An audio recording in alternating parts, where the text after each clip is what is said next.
Even some of the first conventions I went to, there used to be some in New York City that at the Javits before the New York Comic Con. I remember seeing like Todd McFarlane covers for like $1,200, Spider-Man covers. Oh my God. And I was in high school at the time, so it might as well have been $1 million. I couldn't afford it, but just being in awe of looking at that stuff and like, wow, this is the coolest stuff ever. Do you still read comics, Jay? Not so much. By the end of the day, I'm tapped out by looking at all your guys' stuff that I just want to go and... Last thing you want to see. More of your... This is the Inkpulp podcast. Hey. Yay! Hello. What up, yay!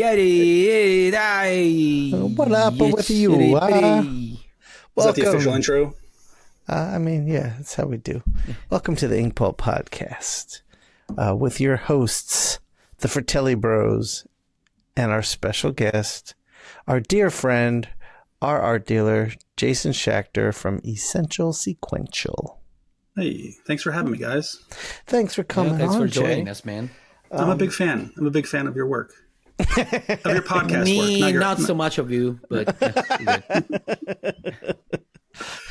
I guess you kind of have to be a fan of anyone you represent. That would be kind of hard. Yeah, no, that's true. I mean, I think, when looking for clients or if people who ask, it's, art that I like, right? So it makes it a little easier, especially when they're good guys. That's the other part. But yeah. Yeah, when they're not difficult and they're not assholes. Well, we're all difficult in our own ways, I guess. This is true. well, you actually started as just you were always a collector, but you started as a fan and helping out, a couple of artists that you liked. Yeah, that's how I got into it.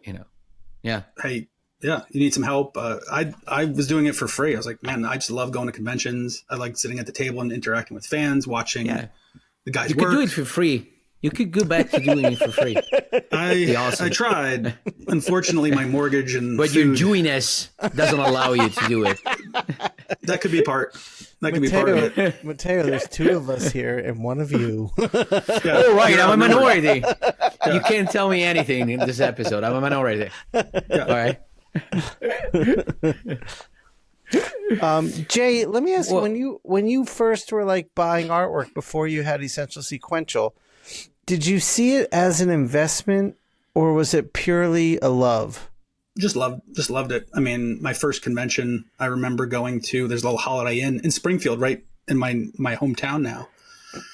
And walking around with a buddy and discovering the first piece of art I bought was from Jan Dersima. It was a little Hawkman sketch. And I was mesmerized by it. I was like, what is this? I couldn't comprehend what I was looking at. I thought this was the coolest thing. And I remember buying it for $10 or something and bringing it home, just being amazed and staring at it. And ever since then, I was kind of hooked. So I just loved the medium. I didn't know it was out there. I didn't know there was an original art, a comic book art market that you can go and, find original art pieces from your favorite, books and creators. So it was a long journey, figuring that out. It's pretty magic. I remember seeing original art for the first time. It was I couldn't believe this was something real. You see it in a book and it was drawn, but when you see it in person, it's a whole different thing. Yeah. What about you, Mattteo? Yeah.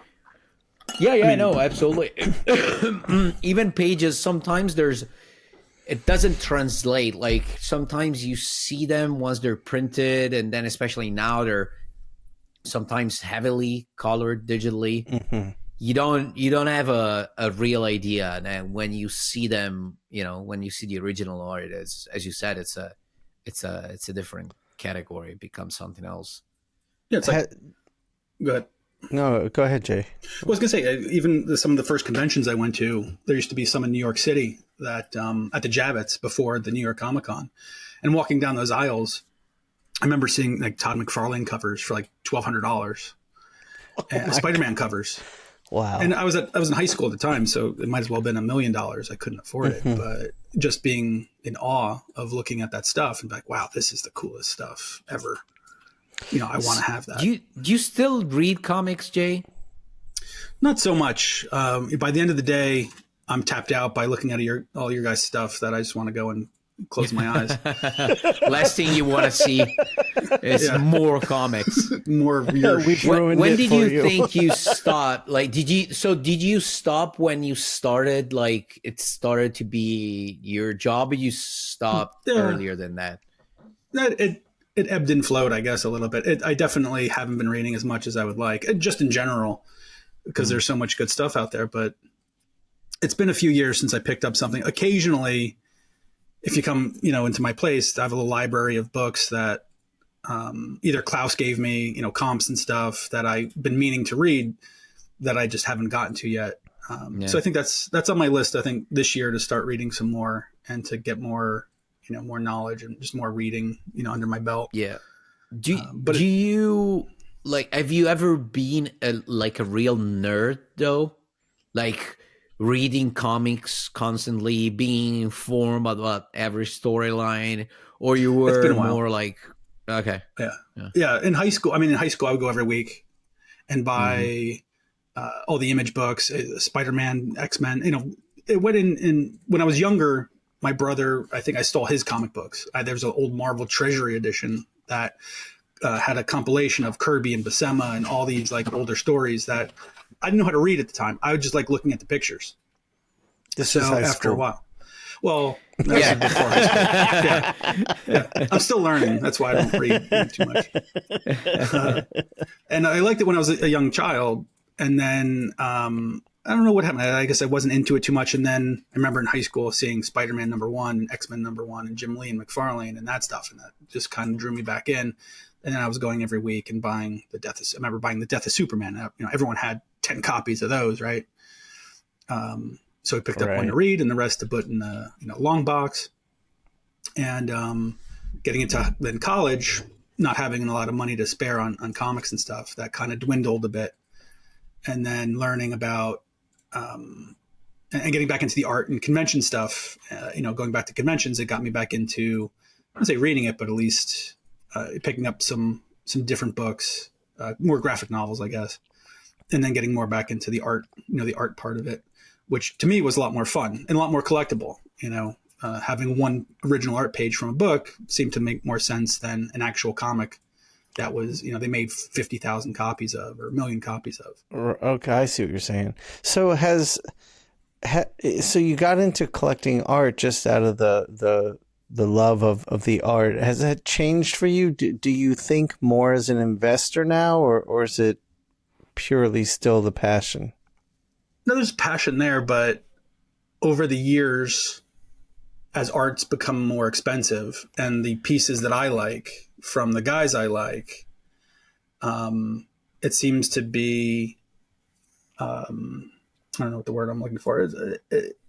If I'm going to spend a decent amount of money on a piece of art, I don't want to put it in a flat file or a portfolio and not look at it. So I'm getting a little bit more picky with what I purchase for myself because I want to display it. I want to put it on the wall. I want to admire it. But that's not to say, going to OAX or going to some of these shows and walking by someone and say, I need to have that on my wall. It's rare that happens now. Right.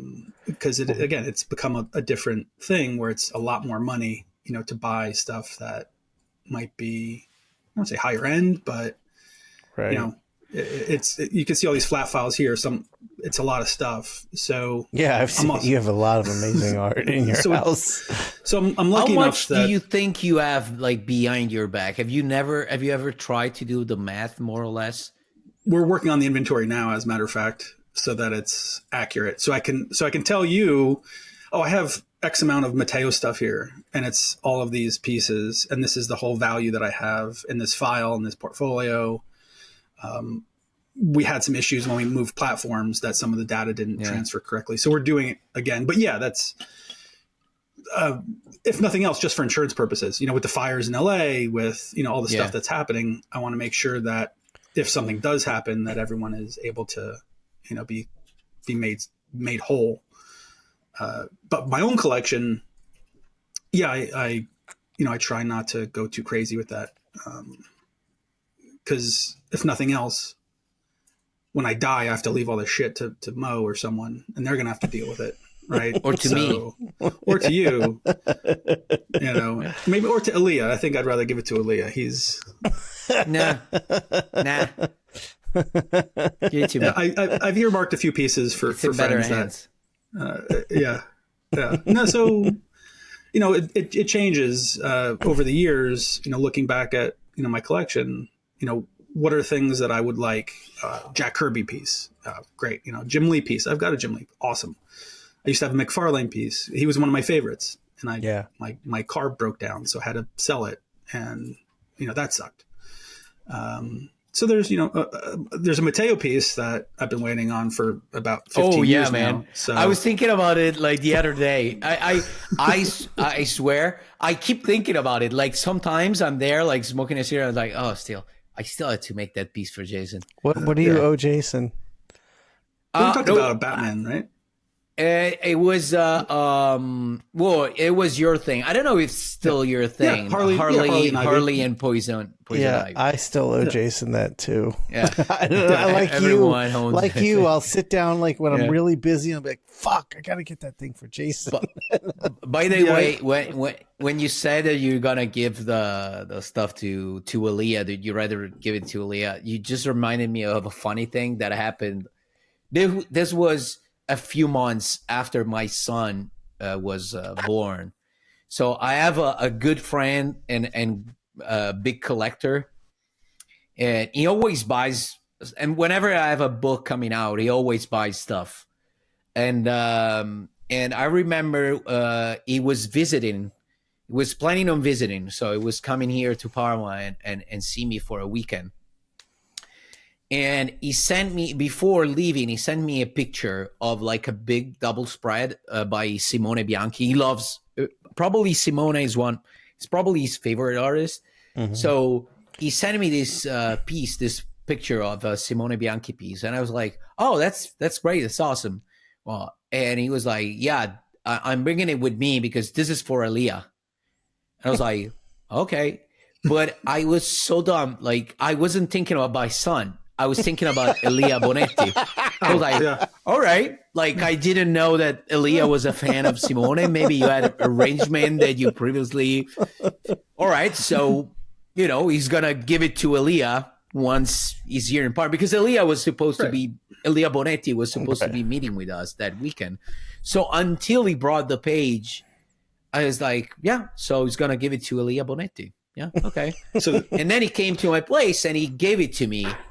And for a split second, I realized that it was for my son. I was like, oh, thank you, by the way. Thank you. I've been meaning to thank you for this amazing present. I never thanked him before because all the time I thought it was for another Aaliyah. So and now I know.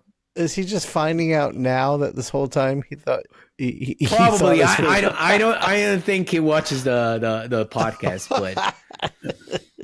but so did you hang it up? Is it framed to hang it up in his room?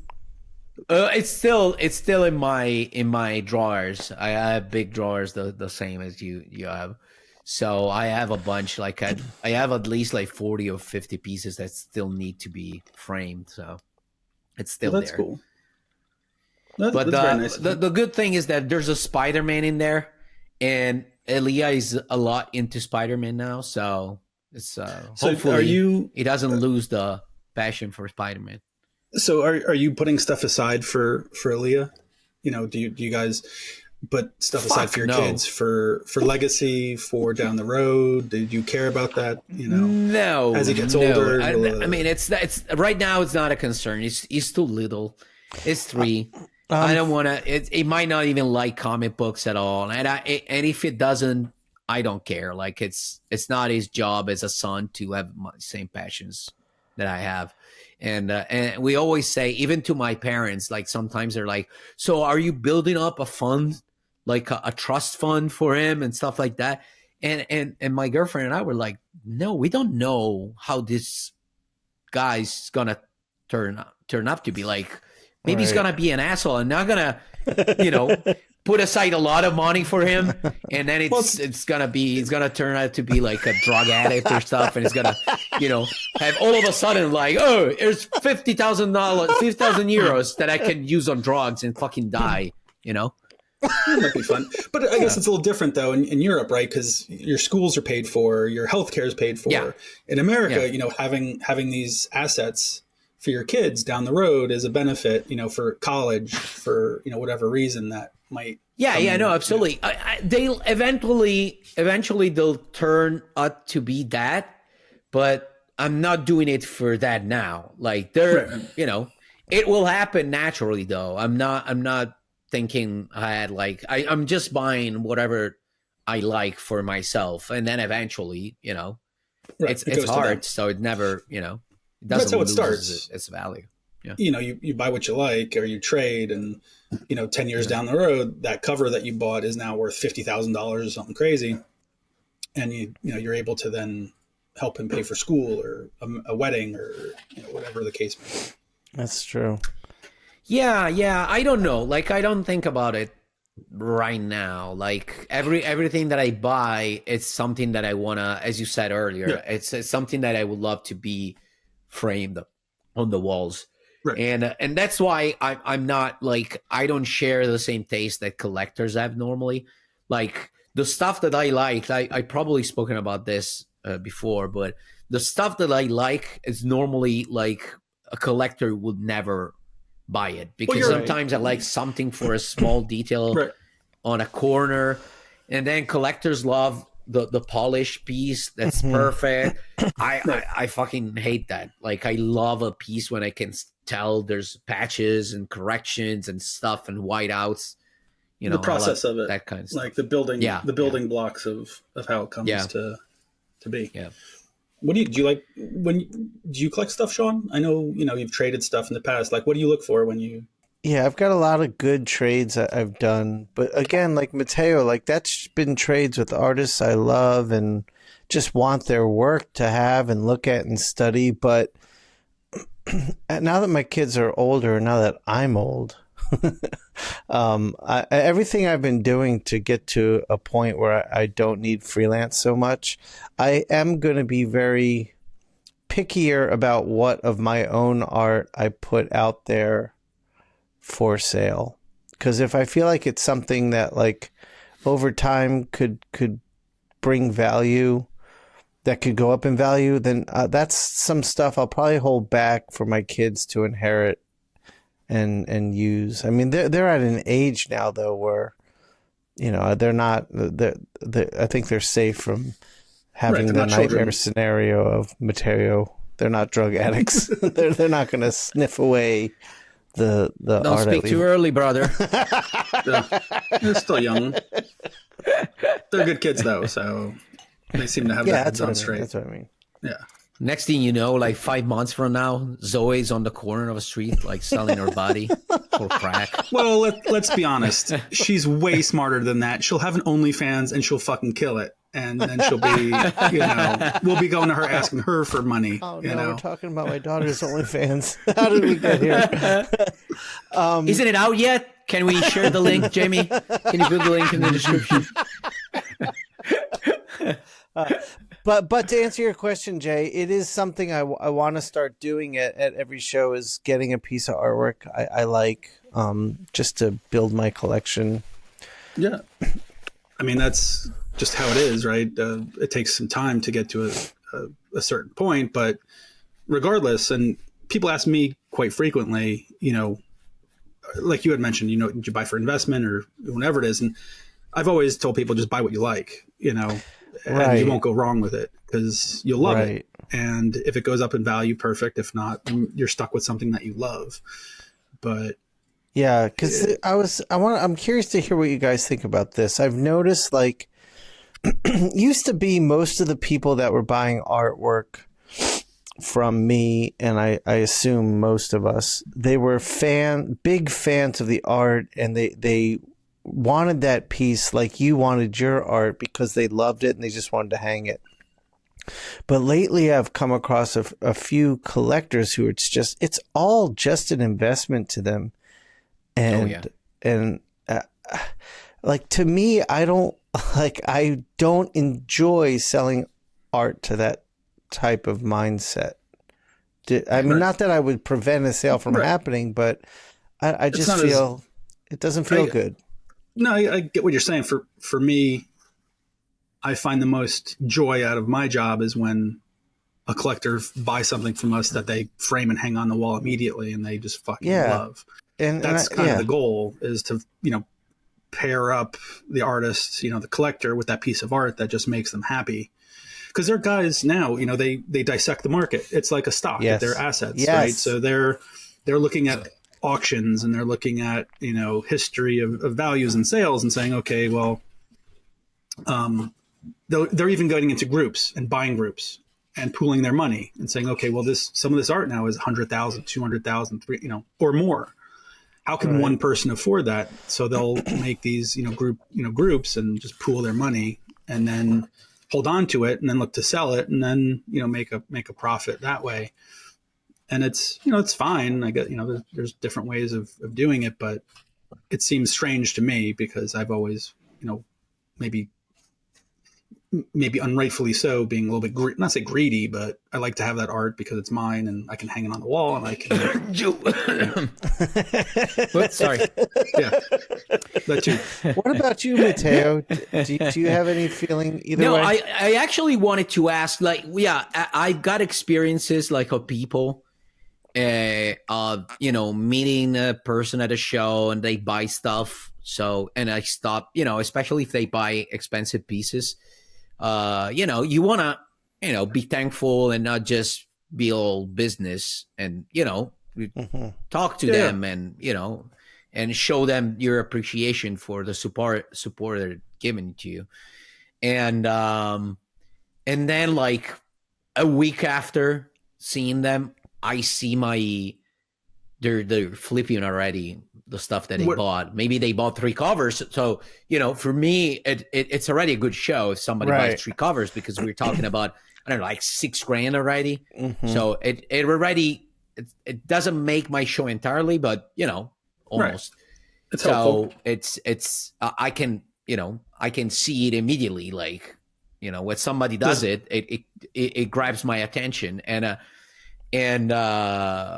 then seeing it, immediately flipped after a couple of weeks, they bought it. I'm like, it's completely legal. They're not doing anything illegal. So I don't judge them, but at the same time, I don't really respect that.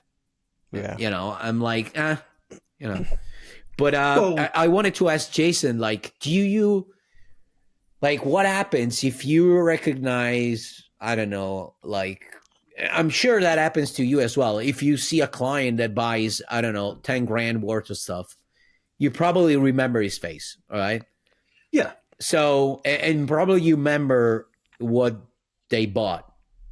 And if you see that and they flip it immediately, what do you do in that case? You try to remember this person the next time? What's your... Well, it's a balancing act, because I have to make sure you get paid, right? So for me, my job is to make everyone happy, and that can be difficult sometimes. That being said, even when I first started, it happens, frequently, someone will come up and say, oh man, I just love this piece so much, but I only have X amount of money. I can only do this. Would you do this for me? But I'm a super fan. I love it, forever. And it's happened multiple times. And then, the next week, again, it's on eBay, and he's making the money, not you, or me. And that's frustrating.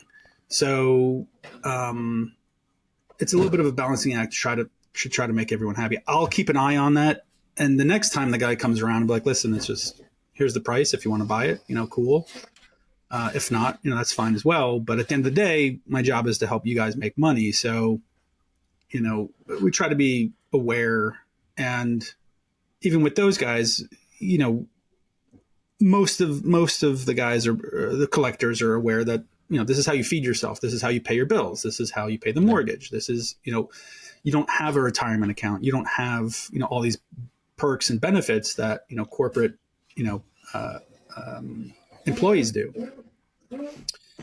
But that being said, we just try to do it so that everyone's happy at the end of the day. If someone's going to buy 10 or 20 or a lot of art, they're expecting some sort of, haggle, and that's manageable. But it's happened several times where these guys are just blowing smoke up your ass to get a cheaper price so they can flip it and they can make the extra money. And that's frustrating. And we try to avoid, those types of interactions, but we have to pay the bill somehow. So do you have someone who specifically like their function, their job is to check out on this stuff like online? No, I keep or an eye out. It just happens, or you do it personally.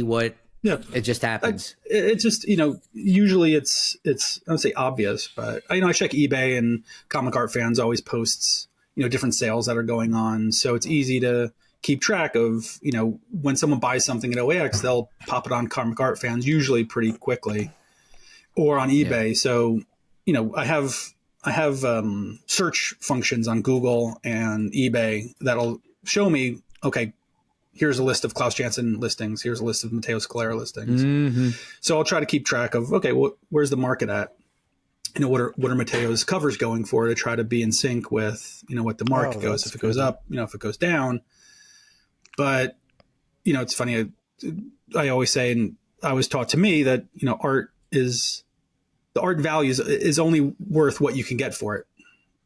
Yeah. Meaning all three of us can look at a Lee Weeks piece or whatever and have three different values associated with it. So unless, the one that is going to pay for it is the value of that piece of art. Yeah. I totally agree. So, it's I don't say it's a science, because you find that one guy that read that book when he was in high school or was going through a breakup that got, helped him get through that time frame and has this affinity or nostalgia for it, and will pay 3 times as much as someone else because he has that attachment to it. Yeah. And it just kind of blows away any other type of, say, science, but historical market data that you might find. And that's the cool thing about art. It affects us, differently. When we see something that speaks to us, we're going to have a different reaction to it than someone else. And that's why I never understood like the big noise around, was it last year, about Jim Lee's prices and stuff, when he was setting up prices for commission and stuff like that. I was like, if you can get it, if he thinks amazing. That his art is worth that, and there are people that are willing to pay that amount of prices, there's no point in getting into that interaction. As a person that is offering something for a certain amount of money and people are willing to buy it, it's a 2 people conversation. Why do you have to, start criticizing or anything? It's just people that are frustrated because they cannot afford it, or either if they're artists that they cannot afford to ask for that kind of money to clients. Right. So to me, I don't want to say that everybody's envious, but it sounds like it sometimes. No, it's accurate. Anytime we do a price increase, anytime something like that pops up, Jim Lee is in a league of his own. He's on the Mount Rushmore of comics. Like, if I could have afforded one, I would have bought 10 of them.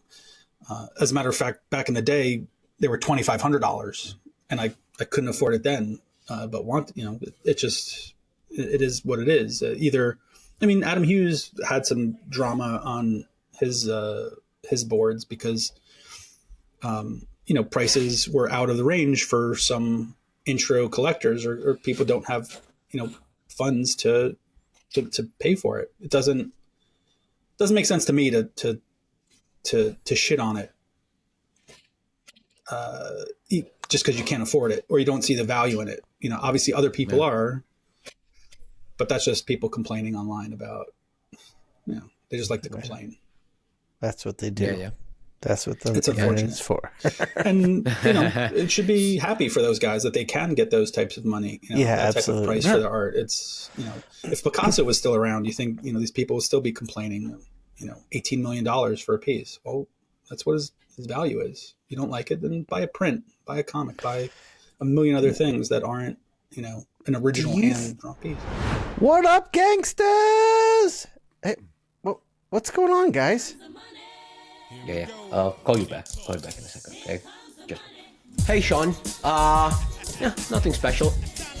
Just got back from the Lamborghini showroom. I've ordered 3. How about you, Jim? Yeah, man, just ordered the exclusive Inkpulp Learjet, fully wrapped. Well, why'd you guys do that? Did you win the lottery? Well, I figure since we just launched our Patreon, I mean, gonna get rich, right? Oh, that's right. Today's the day we launched the Patreon. It's only $5 a month. You get access to 4 extra 30-minute episodes a month of the Inkpulp podcast. You get early access to the Inkpulp podcast episodes. You're going to have special access on our Discord channel and a whole bunch of other cool stuff. Just $5. Whoa, Shawn, did you just say it's only $5? It's only $5.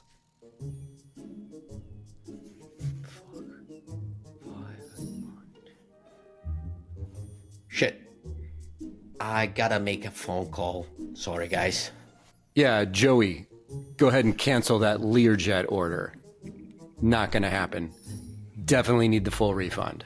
Hey, listen. You gotta cancel that order that I just made. Fellas, where'd you go? The Inkpulp private yacht's about to pull up. I'm going to pick you guys up. We're heading to Greece. Jay, do you think it's important for an artist to make career decisions on what could potentially raise their value in the original art world? Say that again? Do you think it's so an artist gets offered a job? Yeah. Do you think it's important for what's that? Yeah, I do. Well, I guess it depends on the circumstance.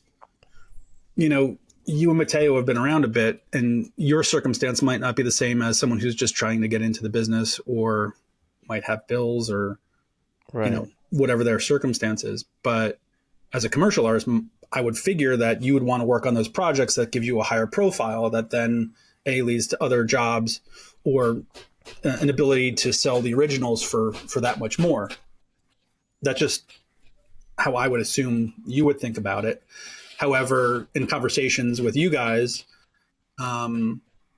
understanding that the project itself is a priority. What's the story? Who's the writer? Right. You know, what are those other facets of that project that make your life happy? You know, so you're not maybe dealing with a shitty editor and making your life more difficult. Right. But I also think if you consider those factors, you're putting yourself in a position to make the best art you can make because you're enjoying it.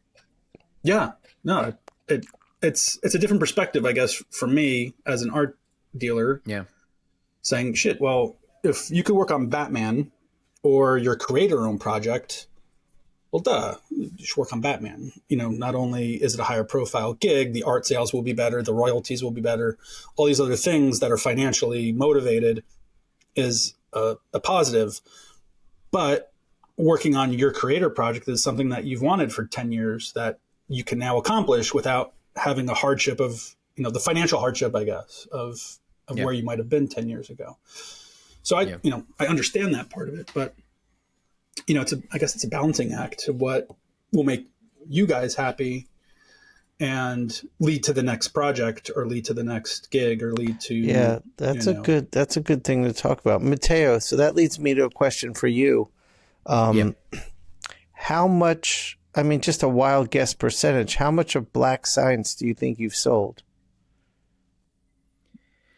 How much do you, what do you mean in terms of... did you sell about 10% of all the work, 20%? Like, if you did 1,000 pages, did you sell, 20% of that 1,000 and you still have the other... I think that Jason has a better idea of that. Because, for example, when issue 1 came out, I sold... But it's, it happens, especially with issues... the first issues of a new thing that you're doing. I sold the whole book almost immediately. So I don't know. And during these holidays, we sold a lot of Black Science pages. Oh, okay. I would say maybe I don't know if Jason has the data. I would say 20% of them I sold, probably. Yeah, maybe a little bit more. 20, So- 30. So there's a what, lot 40 of Black Science art, Jason. There's still still a Yeah, has. there's decent still a amount lot of here. Black Science art. So let me ask you this. If you spent 7 years working on Batman, do you think you would have sold a lot more original art? Yeah. For sure. Yeah, absolutely. There's no match. Like Right, for the yeah. way the market is right now, for an artist, not saying for a writer, but for an artist, there's still no match, I think, between unless you the only difference could be if you have a massive success, like if you have a saga, for example. Right. Or On the Hellboy. long run, Right. doing a book like Saga or Walking Dead, we're talking Right. about the top of the food chain in terms of independent books. That's a different story. But aside from that, it's still, if you don't have that in your hands, like Black Science was fairly successful, but not as the same level as a Saga or a Walking Dead. Mhm. As an artist, still doing a big book, it still brings more money in my pockets for sure. Like I'm thinking yearly or whatever. Right. But that's only true of a handful of titles at Marvel and DC. Like Batman, you're always going to sell. X-Men, I guess you're always going to sell. But like, Well, those are the big, those are two different ends of the spectrum. Batman to Black Science, Batman is Batman. It's like, I kind of use the analogy. It's like pitching for the Yankees when you get to draw Batman, mhm. right? There's only a handful of artists that, get to do that. As opposed to, creator owned stuff where obviously anyone can do it, but having a success in your creator owned stuff is obviously is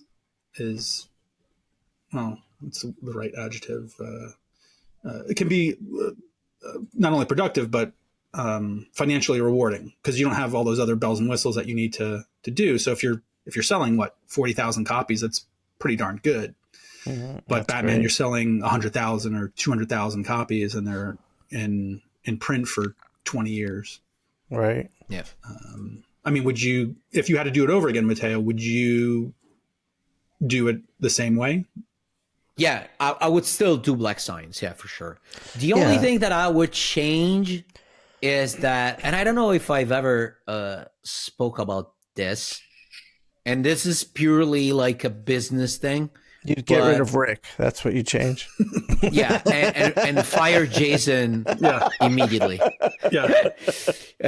More options then. No, the only thing that I would change, and it's not about Black Science, but it's related to Black Science, is that I don't remember what year it was, but let's say I was 2/3 into the Black Science production, so I would say issue number 30 or something, or 25.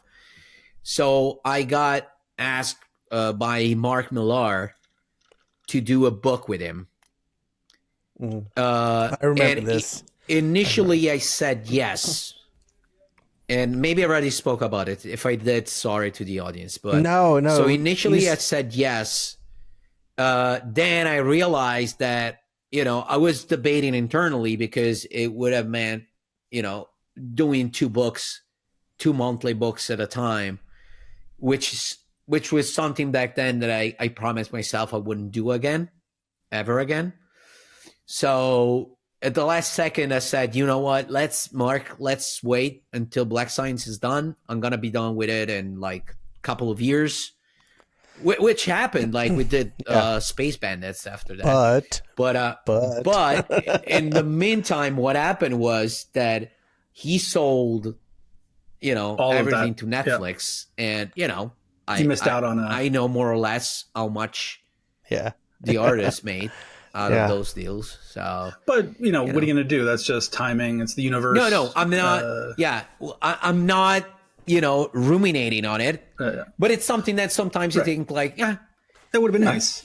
Yeah. it would have been Yeah, nice. that would have been Not nice. life changing. We're not talking about life changing money, but you know, It makes things a little easier. You don't have to worry as much. You can do more creator-owned stuff. You don't have to be tied to exactly other projects that you don't want.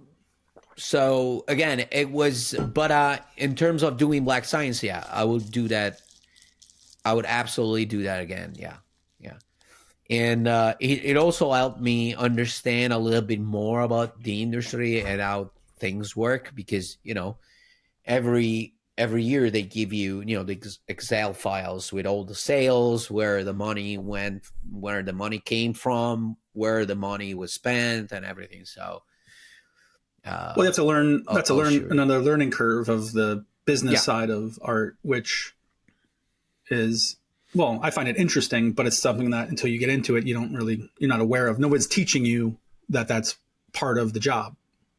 Oh yeah, no, absolutely. Right. Well, I mean, you can decide to be, you know, there's artists that just they're just remain artists for their whole career, so they keep getting new gigs, they do their job, they're reliable, and that's all they're gonna be doing for the rest of their careers, and they're fine with it. You know, it's I don't criticize that. The way I'm wired, I like to, you know, it's just for the sake of knowing and learning new things, you know.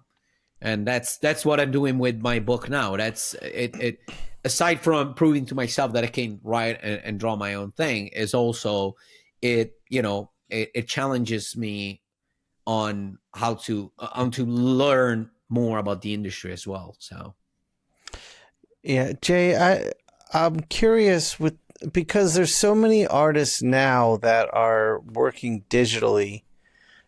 Have you seen more of an interest in original art since it's becoming less prevalent? Has that happened? Not yet. I mean, there's a handful of guys that are completely digital, which I'm not too fond of, but like you said, it's a matter of your perspective. For those artists, they can get through a 20 page book in a month without much stress, as opposed to traditionally doing it. I understand why they do it, but I'm just wondering how that's affected the like your world, the market of original art. Things are always evolving. You know, we've created artist proofs. You know, Rod Reese will do artist proofs now to accommodate those fans that want something from that book.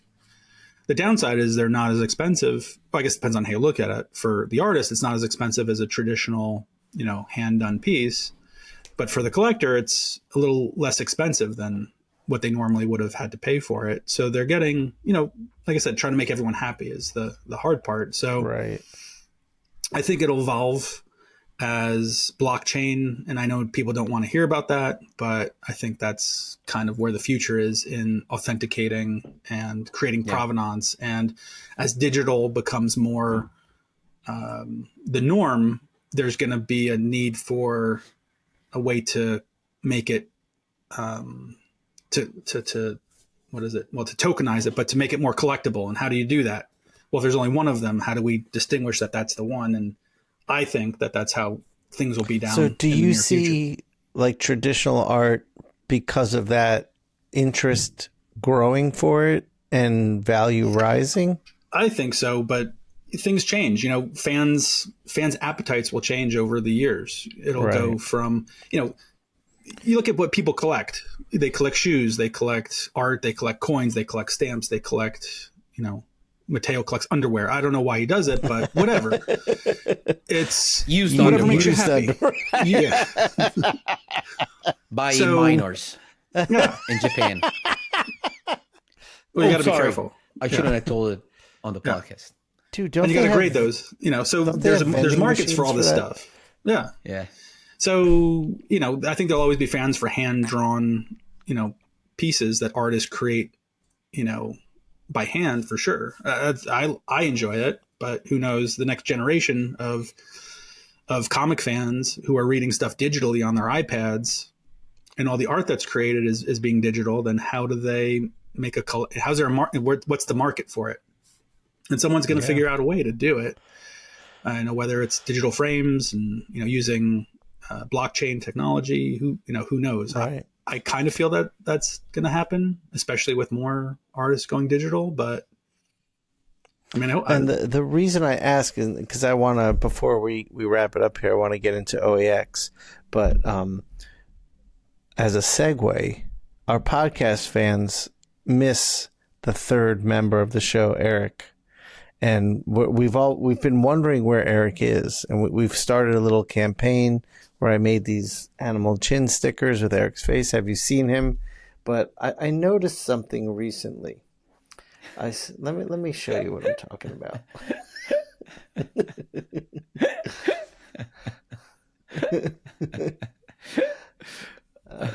Well, here we go. All right, so I noticed Sesame Street has released a new puppet in their catalog, and this is a little Filipino boy named TJ.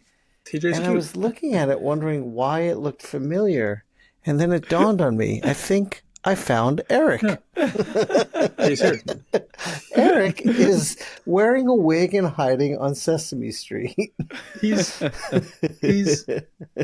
pops up everywhere. You know what? We'll ask Jamie to. I'll send you the image that we found of a cosplayer at MegaCon a few years ago. Oh my God, I remember that one. Yes. That is identical. Oh my God. Oh my God. We were just talking about that this weekend. That it was his email it to doppelganger. right after the the please. Oh my God, yes.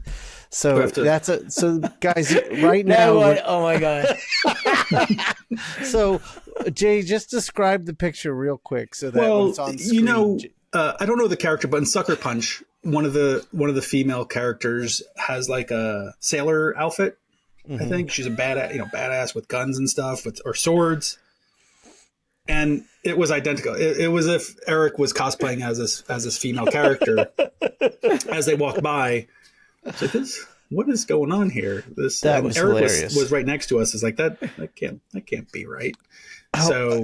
So at this con, Brian Stelfreeze found a guy who looks exactly like me. Oh yeah. Did he show? I got to get that from Brian. But there's some guy, he's a scientist, like studying space, and he has a TV show, and Brian It's like shows- UFOs. So it's a smart version of you. Yeah, exactly. It's the opposite of me. Yeah. Well, it's all you guys look the same anyway, with the beards and so it could have been anybody between you, Mattteo, It's funny and Jim. because I thought you guys looked all the same, but I like how he said that. Jew guys.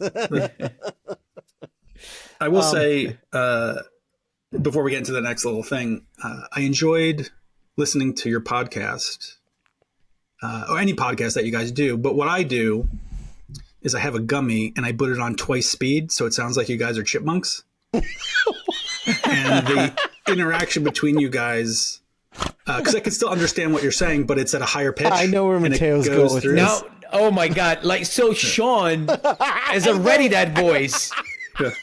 Shawn is already that voice, so I wonder, like, if you speed it up, it becomes like almost imperceptible. Like it's too high of a frequency to even hear it. It's like crickets. It's amazing. I enjoyed the podcast like twice as much at least. So I recommend anyone out there, listening to maybe go back and put it 2 times. Just make sure that there's no glass nearby the computer. Otherwise, it will shatter because of Shawn's high pitch, super high pitch. Like, I mean, it could have been the he gets gummies too. ultrasounds.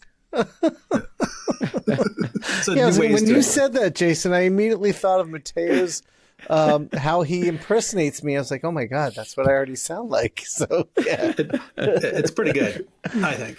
But So, All right, go ahead, Matteo. yeah, no, staying on the business side, and since you just talked about OAX, like, how do you feel, Jay, about these new type of shows that are popping out, like OAX, Como. Como. Now we have Heritage. Collector Summit, Yep. the one by Heritage that is gonna be soon in March, in Dallas. How do you feel about this kind of shows? They're love them. They're love them. great. There's there's as most things, there's different perspectives of how to look at it. For me, having access and having conventions that are solely focused just on comic book art makes sense, because everyone's there knows exactly why they're going and what the environment's going to be, as opposed to a comic book convention or pop culture convention where there's cosplayers and comic books and celebrities and people there are generally there for celebrities, TV personalities, and that's totally cool.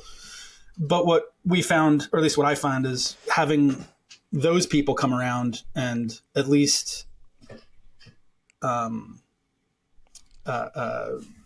wandering into Artist Alley. They don't know what we're there for or what we do, but being able to just walk by and say, oh shit, what is this? It's kind of like my first interaction with comic books. You lose that casual new customer that you get into big conventions. Yeah. Right. So, it's a double-edged sword in many cases, because we want that new blood to come in and see what we're about and discover, comic book artists. But I did notice, at OAX, there were some, at least a few art students that were smart enough to come in and to ask questions and try to get portfolio reviews and get some time in front of these guys to ask questions. Yeah, I thought it was really smart of Bill and Kasra they had a certain amount of free tickets for art school students, and it was great because they were a very excited, passionate crew of students, and they went around and got good feedback. It was great. Yeah, and those are the better places to do it, where they're not as busy, and it's just the craziness of New York Comic Con isn't the best place to ask Lee Weeks or you or any of the guys for 20 minutes of their time, because they're busy drawing and signing and doing other stuff with 300,000 other people trying to get through the alleys. Whereas these smaller spots are a little easier to communicate and to take that extra 10 or 15 minutes to take a look at a portfolio. I mean, Brian does it anyway at any shows, which is always amazing to watch. But I noticed Dave did it, Klaus did it. I don't know if it seemed like some of those same faces were over by you and Dan. We did it in New York. Yeah, I always do it. Well, for like the big shows, I'll set aside like a Sunday afternoon, and Mattteo and I will tell people we're doing portfolio reviews then. And if they're like, I'm only here today, I'll always say, well, let's do it later and set a time.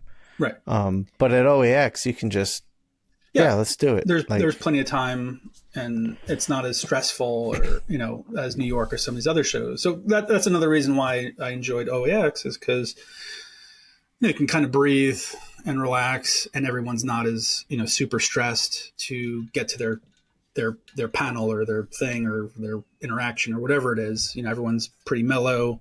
Everyone's part of the same community, which is nice. Everyone's there to enjoy the art and each other's company.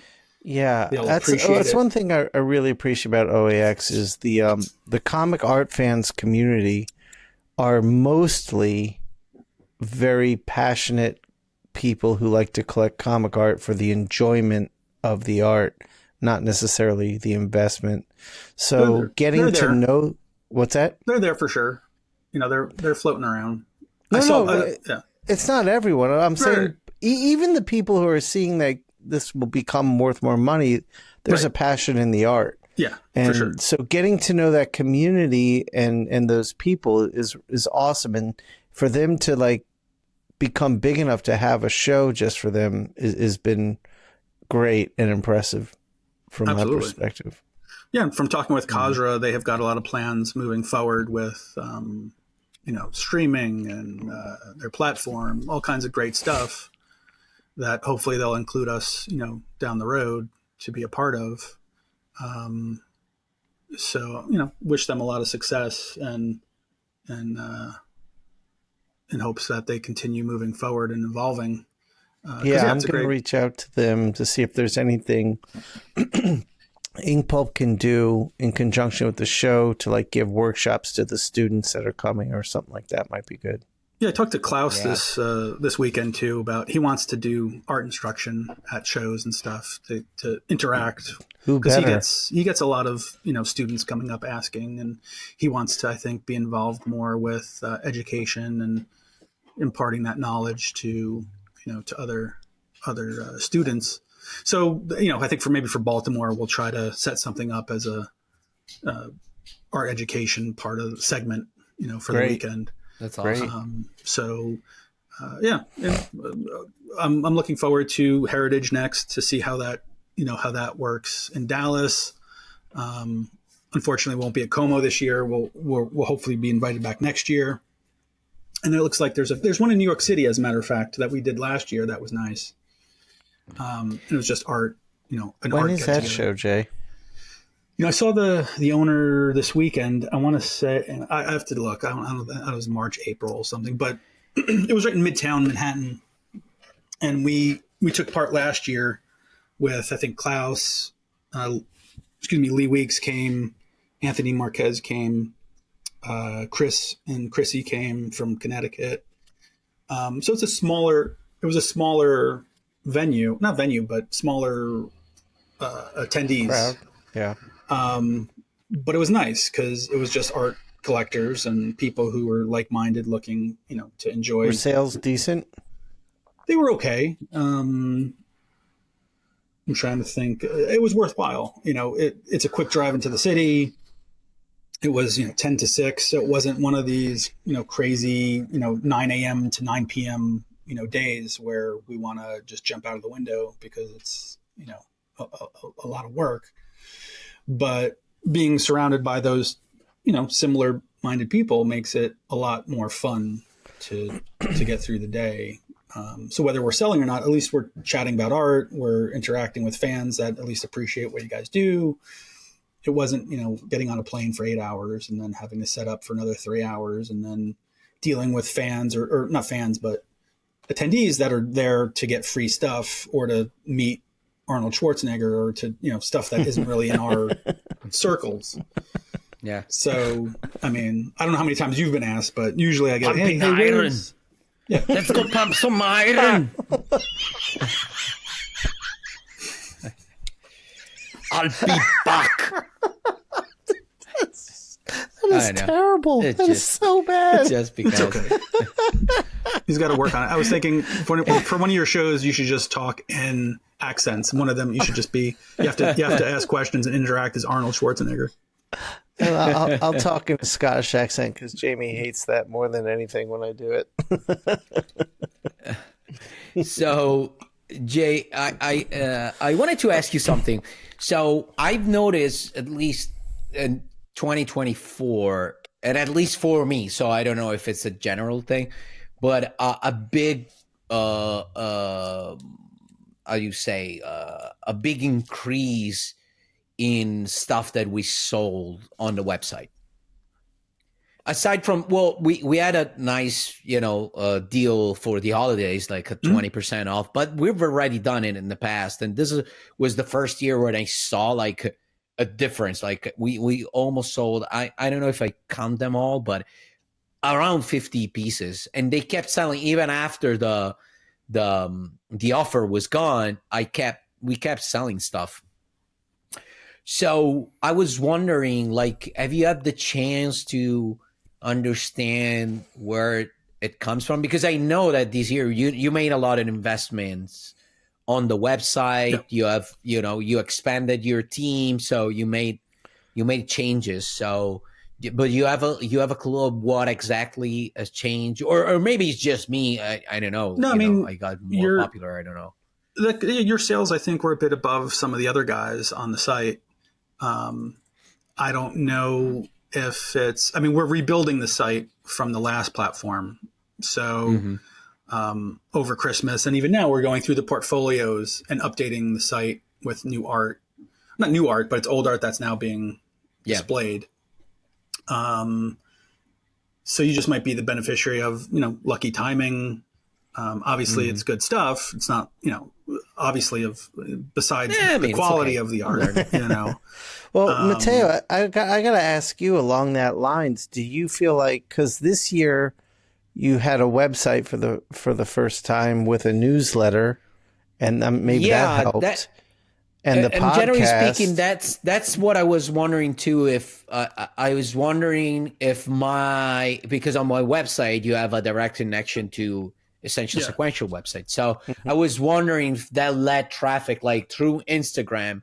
You see, I have a website, or if you digit my name, like after a few months that my website was up, it's one of the first things you find in Google research. Right. So I was wondering if from Instagram and social and Google in general, you get to my website that takes you to original art on Essentially Sequential. So I was wondering, like, if there's maybe having a website change that. I think that helps for sure. It helps because you're out there as well. The podcast, yourself. The website, the newsletter. You're also becoming more and more popular. I think all that kind of is a perfect storm. That it definitely helps. You're just putting information on your site that links to the art. Not all the guys do that, by the way. So for me, I was able to attach Instagram and Blue Sky to my site. So when I actually post something on the site, it leads you to. It goes to Instagram and saying, "Hey, here's new stuff that we've just uploaded." Nice. So, and I don't have to touch it.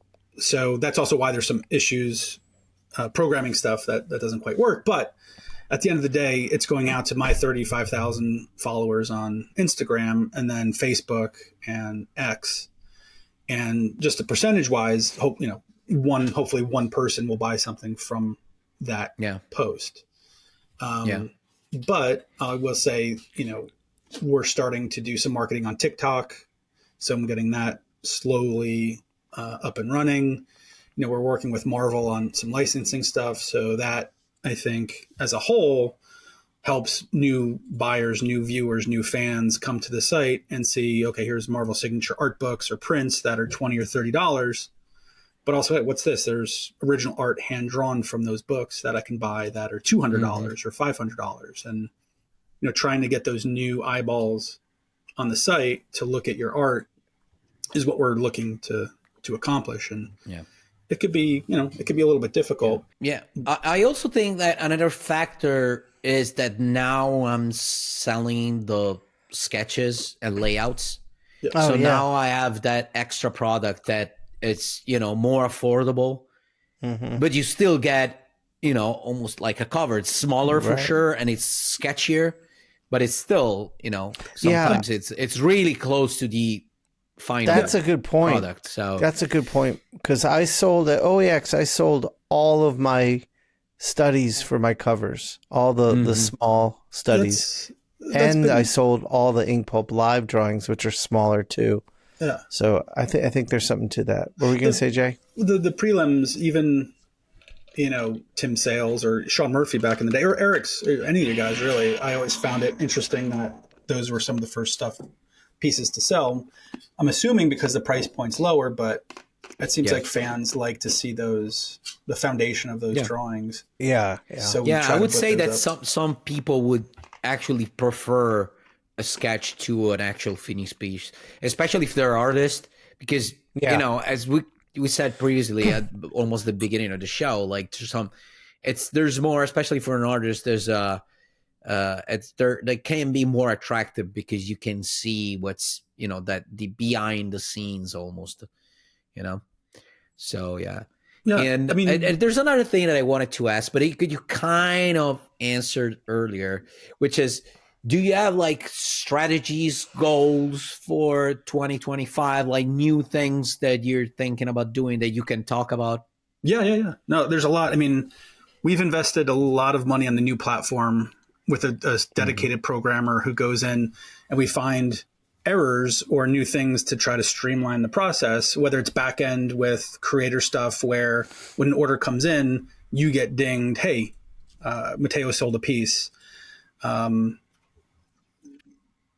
To let's see, seeing balances. I guess that's backward or back end stuff that might not be so pretty, but it's important to us to convey that information to you. I've got commissions that we have to do. That all comes up on your dashboard. I've got money that's owed. This is all on your dashboard. On the front end, it's integrating eBay, which we just did last week. So we're building out an eBay strategy so that the website will be connected to eBay, and all we have to do is push a button and say, okay, let's put a few of these pieces of art on eBay. I like and see that. how they go. So now you have the shop is on eBay too. Well, basically, the plan is probably to have as much as possible, but you probably don't have the whole shop in there. Yeah, we'll pick and choose different items to put on eBay, as well as TikTok. So we're building out a TikTok shop now, but we're having issues getting that up and running. So I hired a marketing company to help me with that. So that's hopefully, you might see some of our ads now. It's not as so we should all thank Donald. Thank you, sir. Yeah, he's doing this all really. So we should pay tribute, I think. So outside of TikTok and eBay stuff, finding new interesting ways to connect with fans, whether it's these dinner experiences at shows, which we found some success in, and the feedback we've gotten there was, not only having a nice meal, but having a nice meal with some of your favorite creators and getting those interactions that you wouldn't have otherwise. So they're intimate settings where you can chat with, creators for 2 hours, have a few drinks. We've been very lucky, and the fans that have showed up have been very kind and generous and interesting to talk to, and not overly drunk or, being, rude.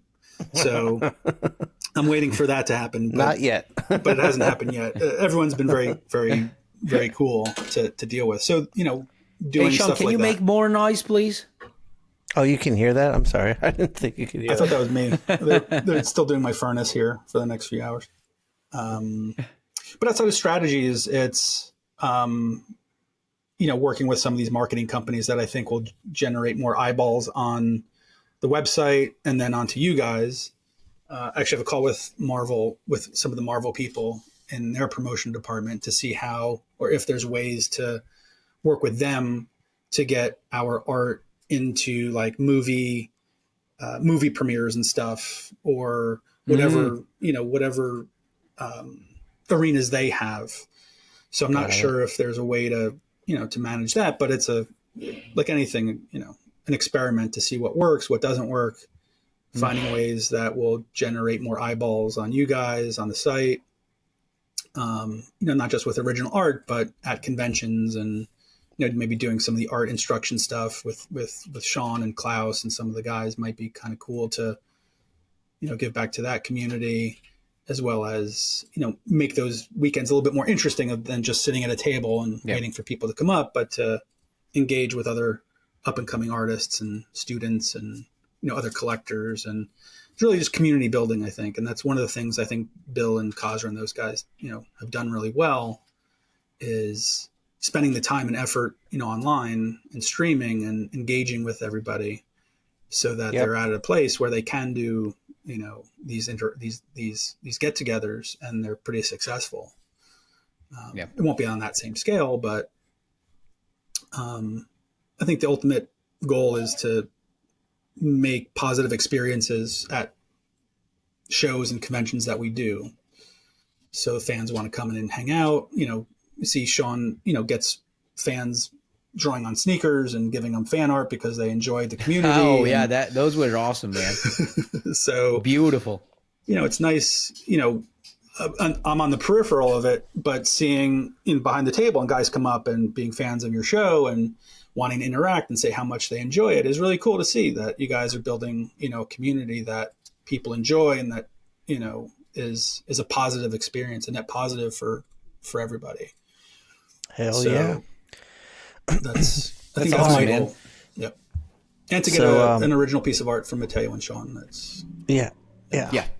We'll do two stick figures of Harley and put some leaves I'm on doing it. it right now. Give me a pen. All right, so we're gonna wrap up part 1 here.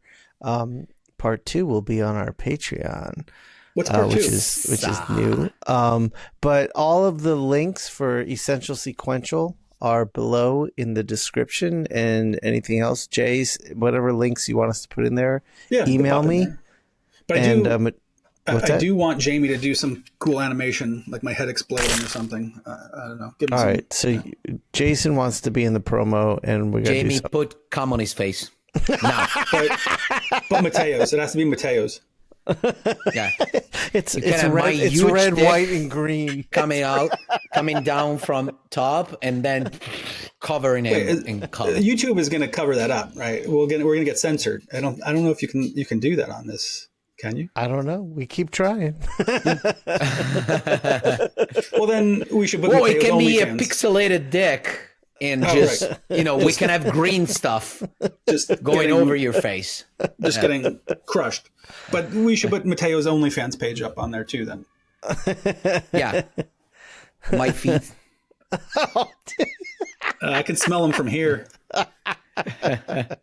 All right, so Matteo's going to take us out of here. Jason, don't go anywhere because we're going to continue for the Patreon part. Okay. Thanks.